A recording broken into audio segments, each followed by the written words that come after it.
What's good, y'all? What's good?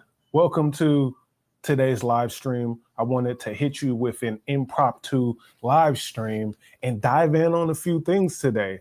The question of the day is buy the dip, right? Do you buy the dip?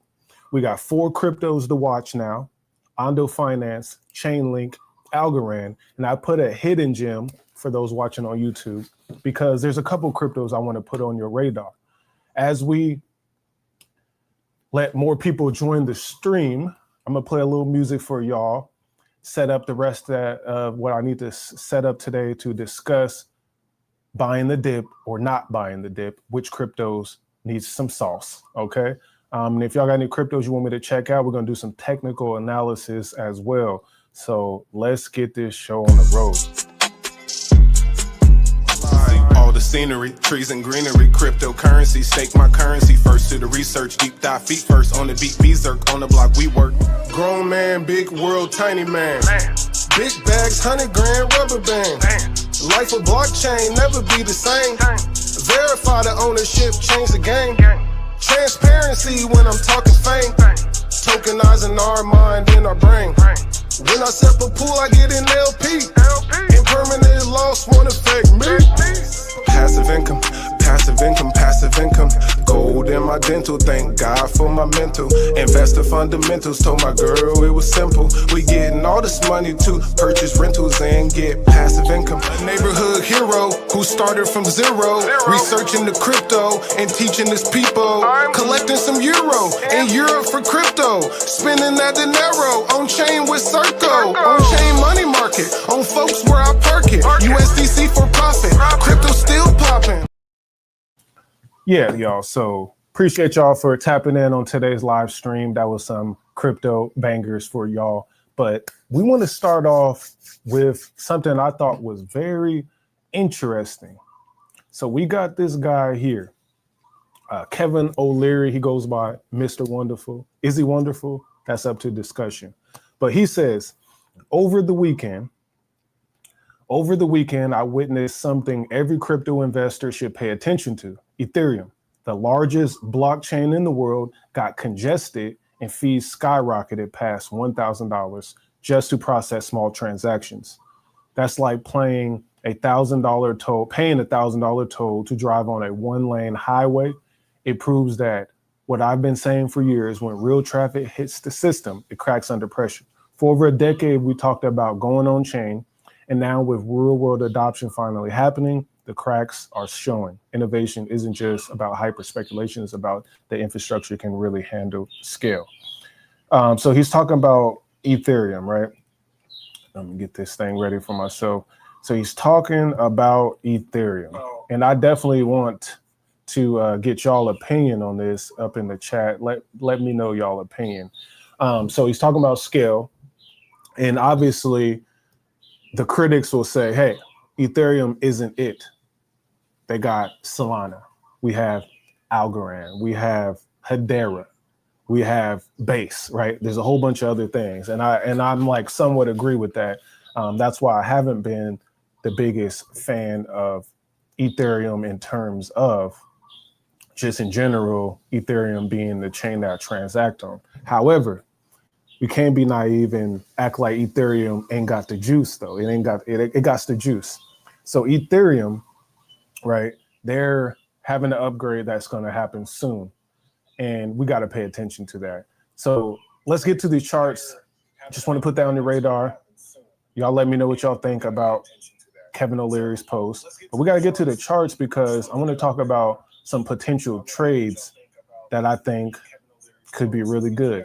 So what I have pulled up is the total crypto market cap. I like to have the total crypto market cap pulled up to start the analysis. So this is what we got here. This is the daily chart. I put this white line here, and it's at $3.65 trillion. The Friday Trump tweet from last week hit the market hard. I'm talking about all markets. It bounced down to here with a wick.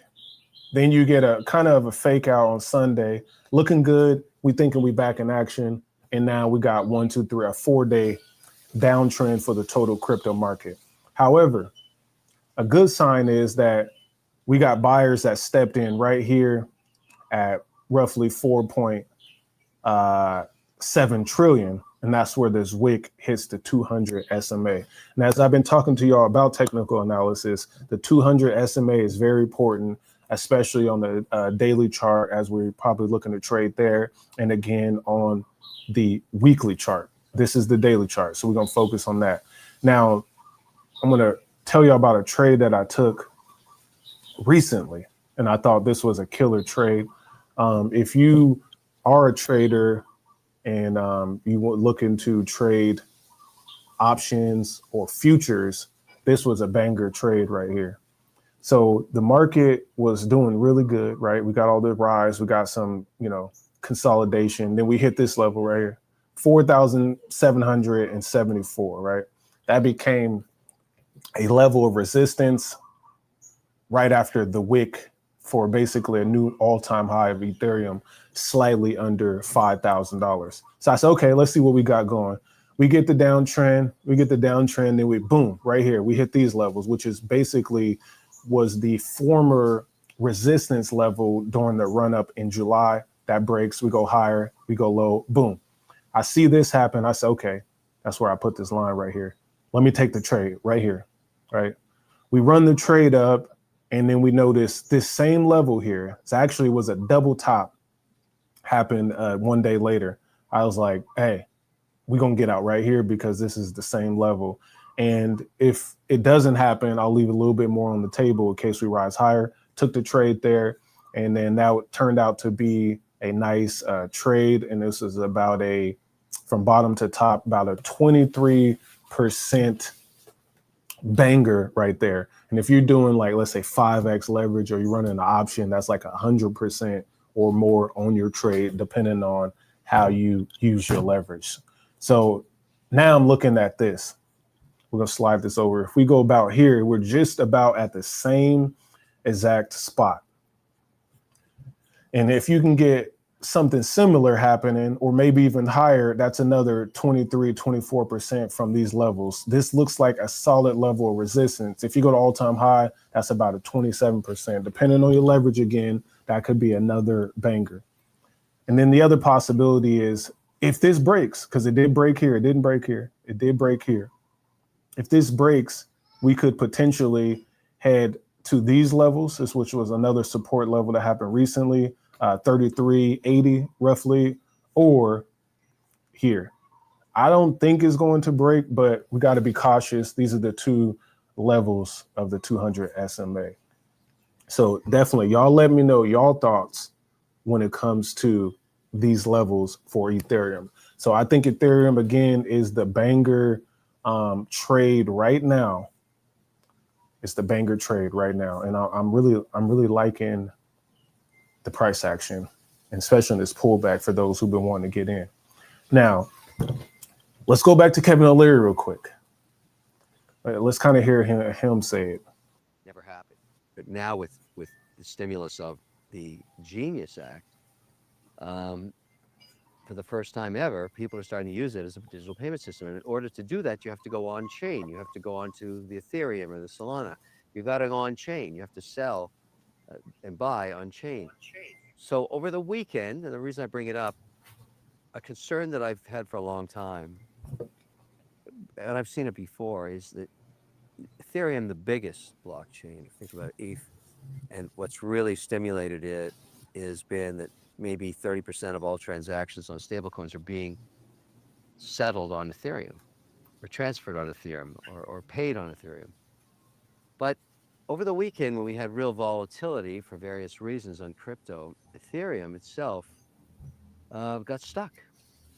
It got overloaded, overcrowded. And the best analogy I can use for this is if you think about a single lane highway with a toll booth.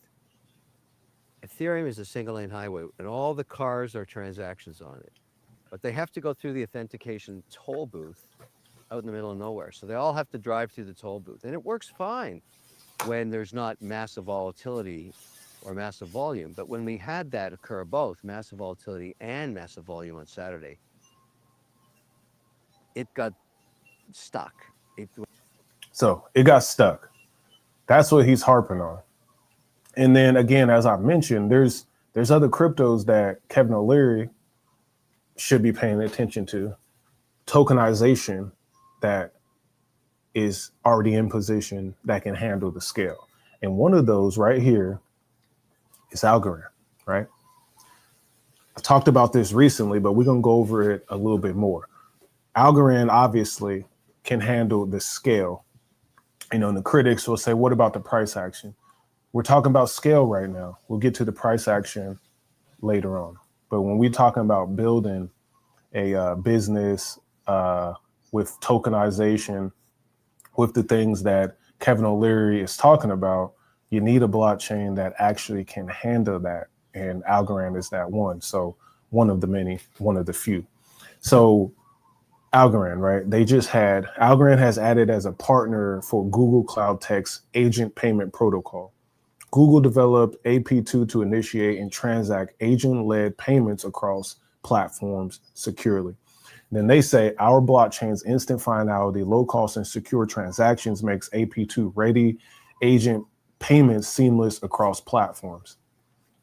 And then so why would Google choose Algorand to work with? However, this partnership has came into fruition. They said, hey, Algorand has the tech. They didn't announce Ethereum, they announced Algorand. And let's hear what they got to say about this. End. And I think actually some of the most interesting value unlock we'll observe will be in the B2B space. But of course, it's very obvious to us sat here today, even if you're not deep into AI or of course crypto, that you might want to pay for your Nike shoes. I saw a great demo from the Algorand team recently where you would be able to instruct your agent to go and do that for you. And that's something that you would probably do anyway. And it could be a holiday and it could be something else. And you can understand how you want to provide some guardrails for your agent there through digital payment credentials and verifiable credentials to make sure that you're signing for something that you actually intend to. And that's, you know, a consumer concern. And that was the key right here. Let's go back a little bit. Where you would to pay for your, it's very obvious to us sat here today, even if you're not deep into AI or of course crypto, that you might want to pay for your Nike shoes. I saw a great demo from the Algorand team recently. Great demo from the Algorand team. That was the key right there. So they just, you know, said it straight up like, hey, listen, Algorand's a part of our payment infrastructure plans right here. And we just got a great demo. So now we're talking about it. This is the Google Cloud, situation. Why is this powerful? Because people like Kevin O'Leary, who has a big microphone and voice, should be paying attention to the blockchains that can actually scale. And then obviously I've been a bull on Algorand for a while. We all want more price action, but what we are getting is great fundamentals, and we cannot deny that. And usually what happens after great fundamentals is the price action. So that's what we all want to hear. Now, Algorand does have some more news and updates that they're working on, which I like this collaboration. This is Easy A. We're going to need to get them on the channel, but Easy A kicking off this weekend in London. T-minus 2 days until our Easy A Algorand Foundation hackathon in the fintech capital of the world. And they did one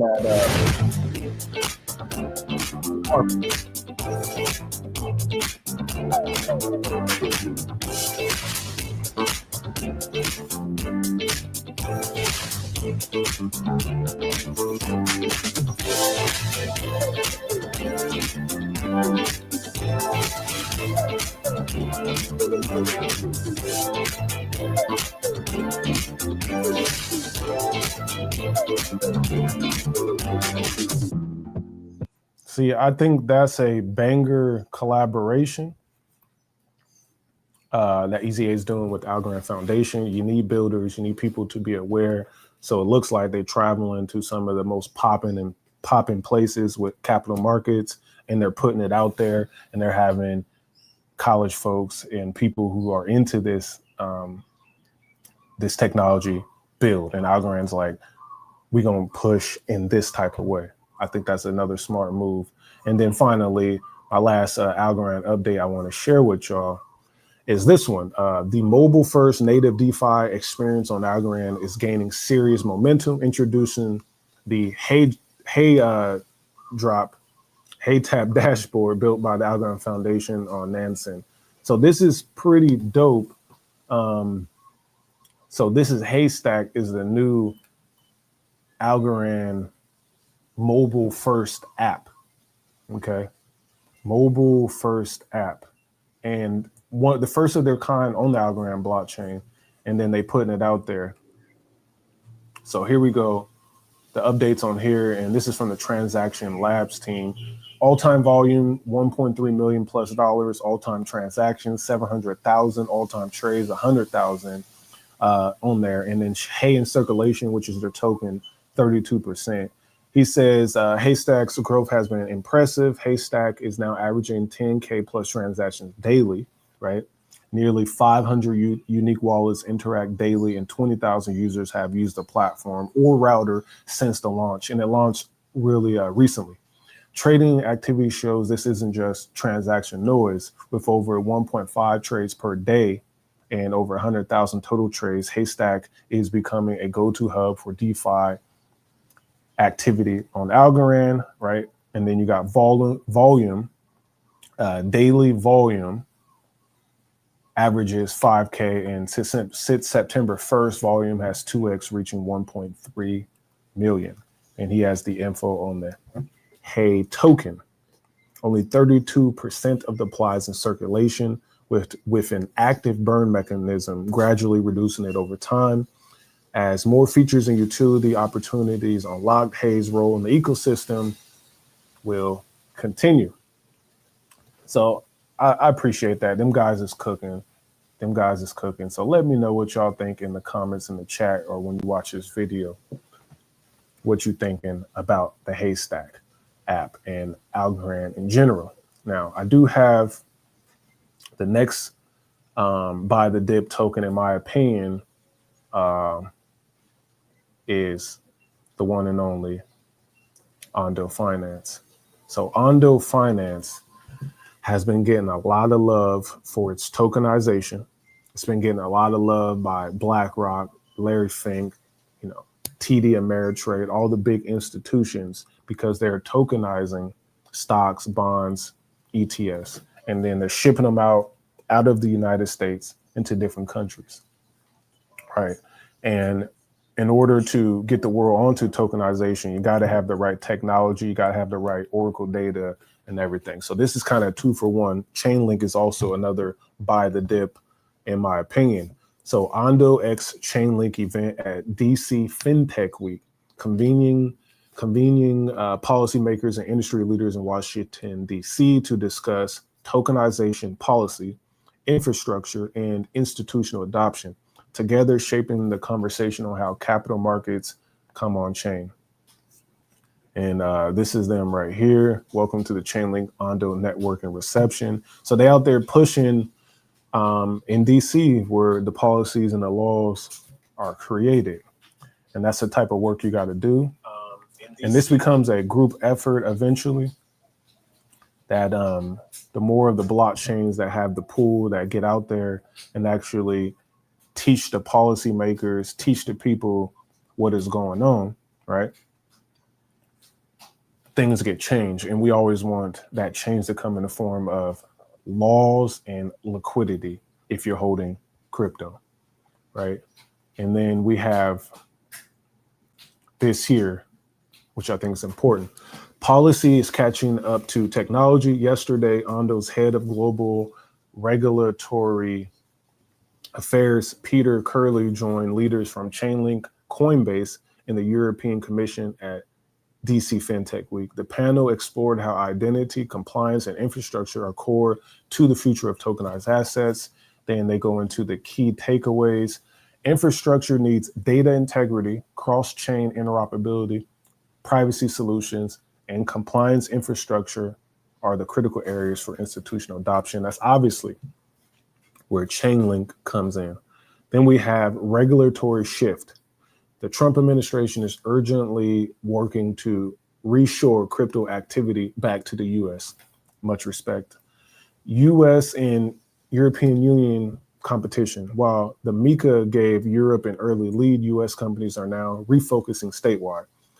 That's the MiCA compliance that Europe has done maybe a year or two ago, a couple years ago, that allowed stable coins and companies to really work out there. Permissionless future, public permissionless blockchains killer feature is inclusion, facts. And then the consensus, permissionless blockchains will prevail. Identity solutions are the next unlock, and the infrastructure for tokenized markets is being built. So them boys was cooking. You see all the big names, Amazon, Intuit City, Robinhood Circle, Ondo, Chainlink. They all out there spreading the gospel for our bags, right?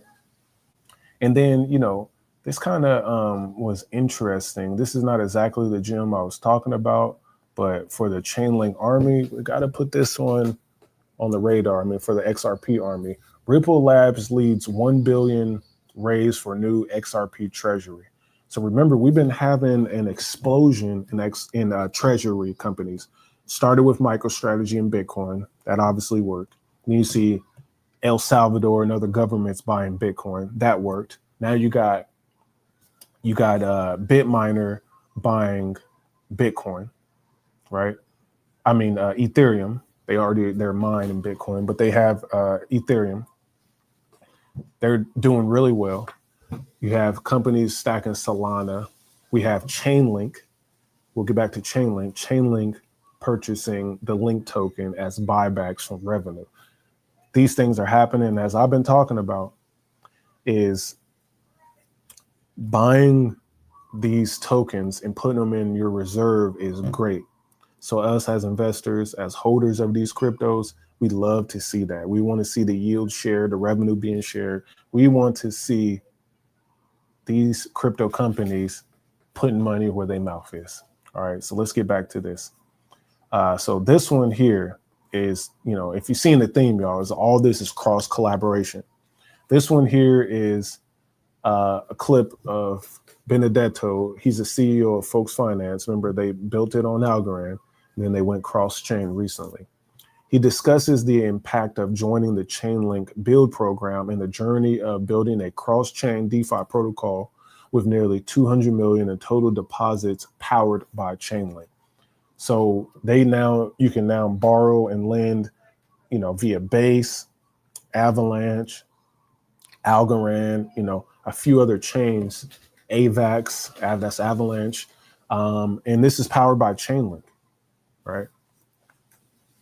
Cross collaboration, y'all, cross collaboration.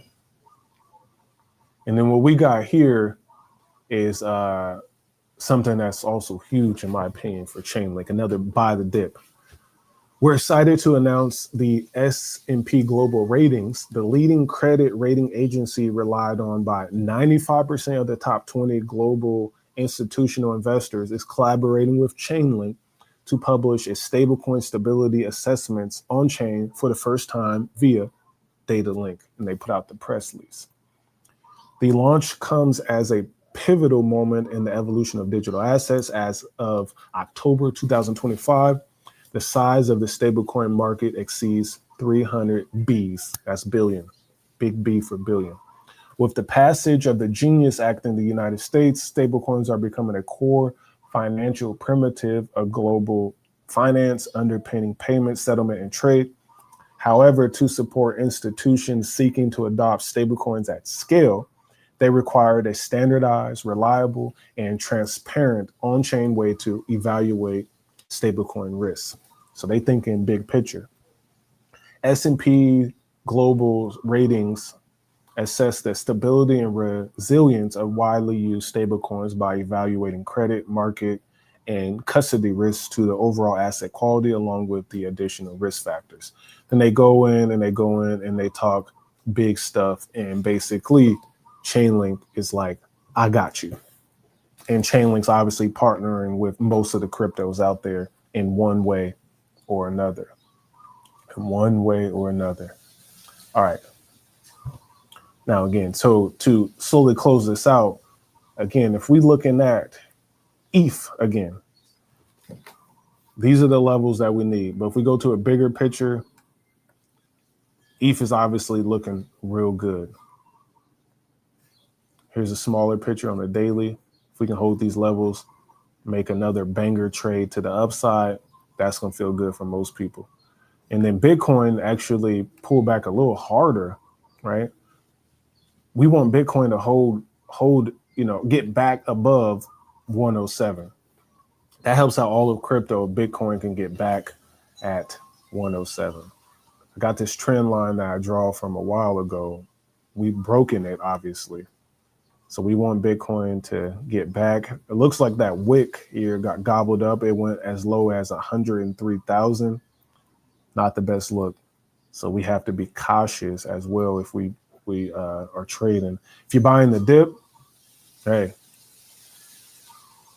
But Bitcoin looking strong overall. We do want to see it back above 107, 108. And then that will be the game changer for us here. So again, the question of today was buy the dip, 4 cryptos to watch now. Ondo, Chainlink, Algorand, and the hidden gem. Obviously, the hidden gem is Ethereum, in my opinion. It's definitely Ethereum. And if you go into the base ecosystem, you got the aerodromes that I like. You got the moon whales. You got a few things in there that could be powerful for your portfolio. So I want y'all to let me know what you think about buying the dip right now. Are you buying? If you are, let me know what you're buying. If you staying away, please let me know why you're staying away. I'm very curious about what y'all think about buying the dip, what y'all are feeling in terms of putting your bags into a situation where they can grow to the upside. So again, C. Will here with Penn Crypto, Passive Income Network. You know what it is. Appreciate y'all for tapping in. And then I'll see y'all on the next live stream or video. Until the next time, y'all. Peace. Passive income. Gold in my dental. Thank God for my mental. Investor fundamentals. Told my girl it was simple.